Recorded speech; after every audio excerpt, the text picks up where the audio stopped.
Are your current circumstances an obstacle or an opportunity? Admittedly, a lot of situations in life can feel like both. Take, for example, what our country has been going through in the beginning of 2020 with this pandemic outbreak. Especially if you're facing job loss and fear of being sick, this can seem like just a wilderness of uncertainty with no end in sight.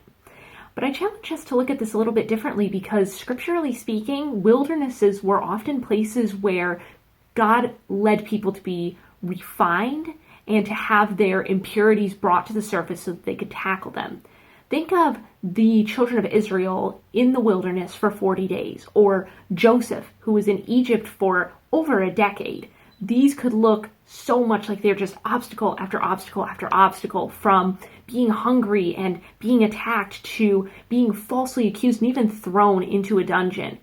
But what God was doing with these people during these difficult times was he was using this as an opportunity to bring up all of their weaknesses and to bring them to a place where they were tackling them in a way that allowed them to then step forward into the promises of God. So I want to encourage us that as we are in this current wilderness, this such an uncertain time for so many people, let's look at this not as just an obstacle on our way to going back to normal life.